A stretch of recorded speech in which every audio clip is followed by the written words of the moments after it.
All right, everyone, today is the day. I promised you something special, and today I am going to deliver. We're going to continue our exploration of old and extinct rums. And what better rum to try to recreate than the extinct and oh so sought after Wray and Nephew 17-year-old Jamaican rum that was used in the original 1944 Mai Tai. Now, of course, I don't have a sample to try this against, but what I do have is a sample of Appleton 17. We're gonna be using that along with a blend that I have that supposedly replicates the flavor of the Wray and Nephew 17 and the Denizen Merchant Reserve 8-year. We're gonna be making Mai Tais with all three of them, comparing them side by side and seeing which one tastes like the Appleton 17 and which one I prefer. So let's do this. Now, before I continue, I do want you to know that today's video is not going to be a deep dive into the history of the Mai Tai. There are plenty of people out there that know a lot more on the subject than I do. Specifically, one of my favorites, Kevin Crossman, who owns the website Ultimate Mai Tai. And I'll actually make sure to leave a link to his website in the description below. Instead, what we're gonna be doing is trying to find a way to replicate or get as pretty close as we can to recreating the flavor of the original 1944 Mai Tai using a 17-year-old Wray and Nephew rum. The original Mai Tai was created in 1944 by Victor Bergeron, aka Trader Vic. Originally, he used a 17-year-old Jamaican rum from the Wray and Nephew distillery that was 100% pot stilled. After that ran out, he did turn to a 15-year-old from Wray and Nephew that was 100% pot stilled. Now, you can actually get a Mai Tai with the 15-year-old Wray and Nephew rum right now. In Chicago, 3 Dots and a Dash, the Bamboo Room, will serve you one. It's about $1,000, so you better bring your checkbook. Now, I don't know how many bottles of 17-year-old still exist. If they do, they're probably held by private collectors and may never see the light of day. In fact, as far as I can tell, the last bottle that was sold went on auction for $50,000. However, for those of us that don't have $50,000 to shell out, Appleton, who is now an owner of Wray and Nephew, so they're kind of intermingled as far as the same brand, has recently come out with a 17-year-old rum that they say recreates the flavor profile of the original 17-year-old Wray and Nephew, even using some of its original marks. Now, there's a lot of controversy around the release of this rum, and that's a topic for a whole nother video, which I won't get into now. But what we will be doing is, since it's the closest thing that we have supposedly to the actual flavor profile of the 17-year-old Wray and Nephew, we will be using this as our baseline to test 2 other rums against that are more readily accessible and see if they even come close. The first rum that we're going to be comparing our Appleton 17 against is actually a blend of rums by a man named Greg Easter. Now, unfortunately, Greg did pass away at the end of last year. However, before his passing, I did speak at length to him about his blend, which can be found in his book, Advanced Mixology, A New Approach. And I'll actually leave an affiliate link in my Amazon store down below. Now, the story goes, according to Greg, that his father received a bottle of the actual rum that Vic was using in the late 1940s for his Mai Tai. Greg's dad made a Mai Tai with it and honestly just didn't like it, so the bottle sat around for years. After Greg discovered it and realized that he loved it, he then spent many years after that trying to come up with a blend and infusions that replicated the same flavor. And according to Greg, this is the closest we will ever get to replicating the exact flavor of the rum that Vic used in the late 1940s.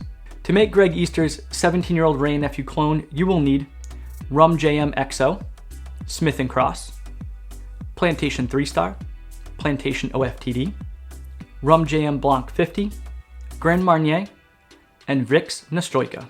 Now, I did have to make a substitution in this blend. Originally, Greg calls for a Trois Rivieres Rum Agricole Blanc, which I just can't get my hands on in this state. So I reached out to a lot of rum aficionados and asked them what was a rum that was equally and comparably substitutable for that rum that was readily available. I then went to Greg himself and asked if this was a good substitute, and he confirmed. So that is where the Rum JM Blanc 50 comes from. Now let's talk about another ingredient in this blend that you're probably like, Andy, I have no idea what that is, and that's Vic's Nastroika. Now, according to Greg, it wasn't originally called a Nastroika, but that's what it is. And in fact, he actually says that Vic did alter his rums with an infusion like this. So to make Vic's Nastroika, in a jar, combine 2 whole star anise broken up, 60 grams of raisins, 1 teaspoon of dried hibiscus flowers, half a teaspoon of vanilla paste, 150 milliliters of Plantation 3-Star. Shake it up and let it sit and infuse for at least 2 weeks. Then filter through a coffee filter and bottle.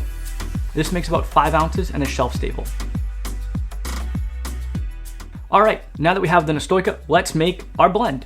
So in order to make Greg Easter's Wray Nephew 17 clone blend, in a bottle combine 1 ounce or 30 milliliters of Vicks Nastoika, 1 ounce or 30 milliliters of Grand Marnier, 1 ounce or 30 milliliters of Rum JM Blanc 50, 2 ounces or 60 milliliters of Plantation OFTD, 3 ounces or 90 milliliters of Plantation 3-Star, 8 ounces or 240 milliliters of Smith & Cross, and 8 ounces or 240 milliliters of Rum JM XO. This recipe will make 720 milliliters. Now, is this an exact replica of the Wray Nephew 17? No, it's not. It doesn't use any of the same marks. It's a blend of different rums and infusions and even a liqueur. So is it exactly the same? No, but according to Greg, it tastes almost exactly the same. Plus, this blend does come in at about 50% ABV, so even that's pretty much on the mark. Now, before we get to making some Mai Tais, let's talk about another contender. I wanted to add a third bottle to this fight because the first two aren't necessarily easy. The Appleton 17 is very, very rare. Only 1,500 bottles made worldwide and only 300 of them made them to the States. Not only that, but MSRP for a bottle is $500. And as of shooting this video, secondary market has them at about $1,500 to $2,000 a bottle. Now, if we're talking about the blend, well, that's not easy either. The Nastoika takes 2 weeks to make. Sure, you've got plenty of it, but it still takes time. Then you've got to source all of the bottles. It cost me about $250 to source all those other bottles. Sure, I've got plenty to make other batches, but still. And in fact, I did do the math. If you're curious, it comes out my cost to about $42 for a 720 milliliter of the blend. So I wanted to add another bottle in here that would be a little bit more easily available and see how it compared. So the bottle that I'm talking about is the Denizen Merchant Reserve 8-year. Now, before you continue, I know the Denizen Merchant Reserve 8-year is not designed to replicate the 1944 rum or Mai Tai. I get it. In fact, it's designed to replicate the late 1950s rum blend that Rick was using in his Mai Tai. But regardless, I wanted to see if it even came close to the other two and how all three of them compared so that you guys had options and didn't need to go spend $500 on a bottle of Appleton 17 if you didn't want to. So let's get to building some Mai Tais. Now, here's the catch. I only have 1 ounce of Appleton 17. So I'm going to be cutting my recipes in half and making half Mai Tais, or mini Tais, if you want to call them that. But my standard Mai Tai recipe for a Mai Tai is 2 ounces of rum, half an ounce of Pierre Ferrand's dry curacao, half an ounce of homemade Orgeat 66 bricks, and 1 ounce of lime juice. I'm gonna be going with super juice for consistency's sake. All right, so let's blend up 3 Mai Tais and see how they compare. Cue Mai Tai making montage.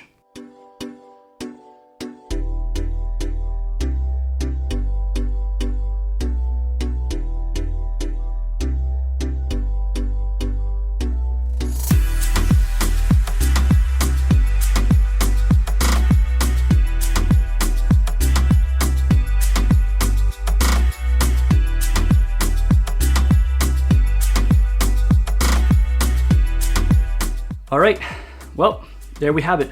3 half Mai Tais, mini Tais with 3 different rums. Let's see how this goes. I'm just gonna taste them and then I'm gonna give you my notes afterwards. We're gonna start on my left-hand side, your right-hand side. Or is it the other way around? Anyway, we're gonna start this way and then go this way. This is our baseline. Let's see how the other two compare.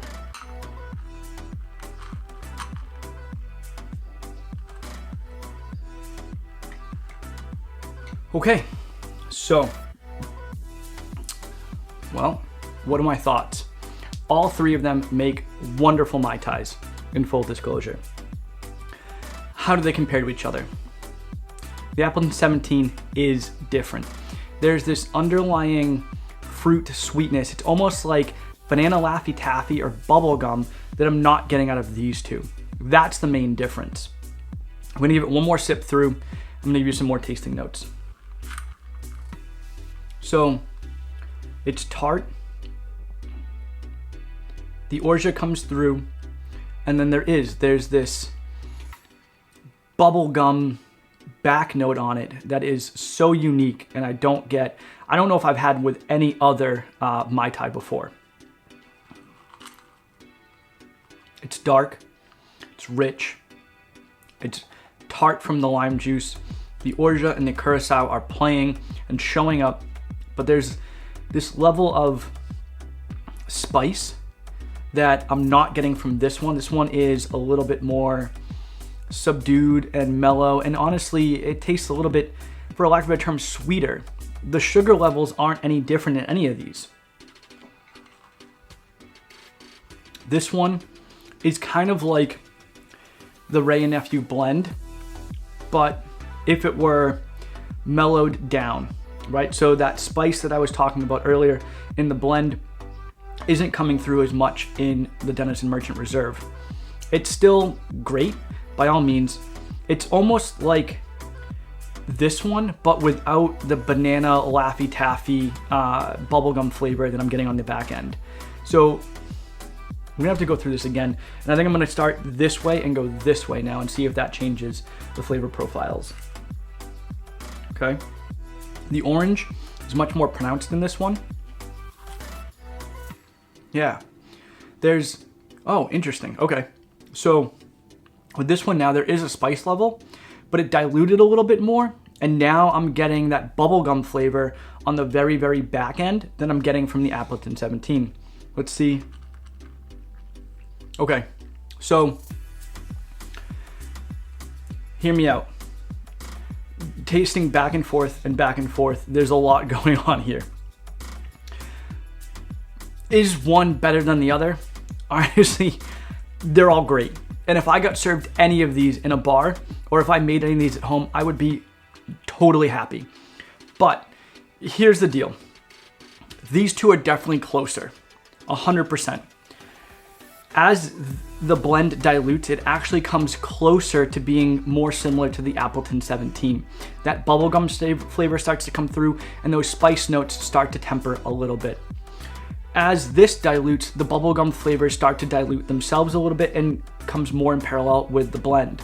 The Denizen is like these two, but like the at-home meme, right? When you're like, Mom, I want Appleton 17, and they're like, well, we have Appleton 17 at home. This is it, right? Like, this is a totally acceptable, really good Mai Tai. It just, compared to these two, falls a little flat, to be honest. The orange is coming through a little bit more. There's not as much interplay with the rum that I'm getting as these two, where these two have that spice note and that banana Laffy Taffy, right? For those that don't know what I'm talking about, banana Laffy Taffy or artificial banana flavor is very different than actual banana flavor. So when you like smell a bottle of Smith & Cross and you smell ripe bananas, that's not the flavor I'm talking about. I'm talking about banana runts and banana Laffy Taffy, that artificial banana flavor. And actually it pairs really well with bubblegum, which is probably why I'm tasting that. So what do I think?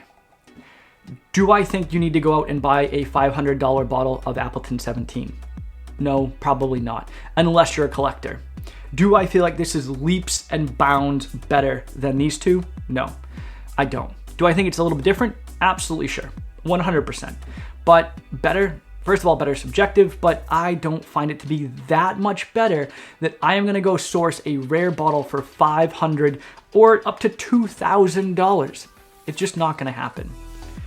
If I had to pick between these two, which are more readily accessible and available, which one would I pick? I'd pick the 17-year-old blend because it's just got more complexity. Now, if I'm being lazy, sure, I'll go with the Denizen, although I already have a blend of 17 clone blended up, so it's pretty easy for me as well. But yeah, honestly, I feel like these two do a fine stand-in for this. Again, side by side, literally tasting them one after another. Is there a difference? Yes. Do I feel like this is leagues above the other two? No. No, I don't. So before you go out and buy a bottle of Appleton 17, what I would recommend doing is just make some Denizen Mai Tais, or find the bottles to make the 17-year-old Wray Nephew clone blend and do that, because you'll be quite happy with yourself. That's it for today's video, guys. I really hope this was informative. I really hope this gave you something, because at the end of the day, that's all I wanted. I wanted all of you that can't get your hands on the Appleton 17 to understand that it is not the end-all be-all of rums, and even though it's good, there are ways to replicate it pretty damn close. So anyway, thank you so much for watching. I really hope you enjoyed this video. If you did, please make sure to subscribe to the channel, click that notification bell, and give this video a thumbs up. Also follow me over on Instagram and TikTok at MixingUpTiki, and I do have a Patreon. You can follow me there as well. And that's about it. So I have 1.5 Mai Tais to go drink of excellent, excellent Mai Tais. So I'm gonna go do that. And until next time, you know the deal. Akoli Maluna.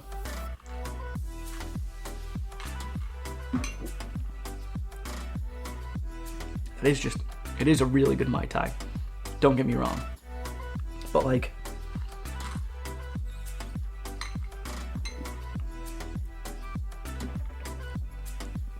that's just as good.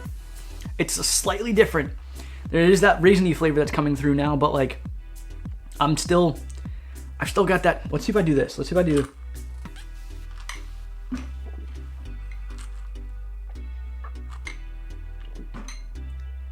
Okay.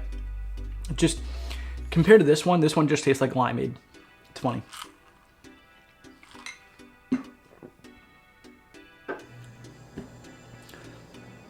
So yeah, hands down, winner. I love it.